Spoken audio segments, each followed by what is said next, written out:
आपण आज नागदेवे बनवूया. आता 2 वाट्या बाजरीचं पीठ घेतले, थोडंसं मीठ घातलं त्याच्यात. आता आपण मळून घेऊ.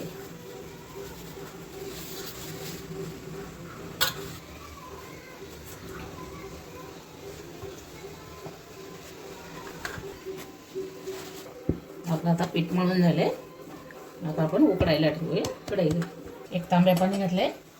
आता वरती चाळण ठेवायची. चाळणीला तेल लावून घ्यायचं. तेल लावून घेऊया चाळणीला, म्हणजे खाली दिवे चिटकत नाही. उकळूसपर्यंत आपण दिवे बनवूया.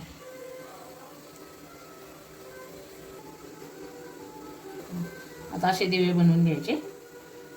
जेवढे घरात माणसं असन एका दिवे करायचे. देवाचे 5 करायचे. आता अशा प्रकारे आपण बनवून घेतले. आता पाण्याला उकळले आपण चाळणीत ठेवू.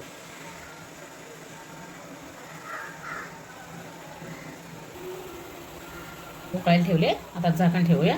10 मिनिटं उकडून घ्यायचं. 10 मिनिटं झाले. आता आपण उघडून बघूया. आता उकडले. आता आपले मस्त हे उकडून झाले. कुणी वरणाबरोबर बी खातात. खायला छान लागतात ते उकडलेले फळ. आता असे आपण दिवे घेतले. त्याच्यात तुपाच्या वाती टाकायच्या आणि पेटवायची देवापाशी. आरती करायची.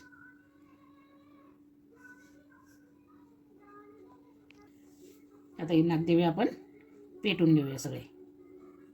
आपण हे सगळे पेटून घेतले. आता आपण आरती करायची. त्याच्यात नैवेद्यासाठी भात, वरण आणि मेथीची भाजी असते.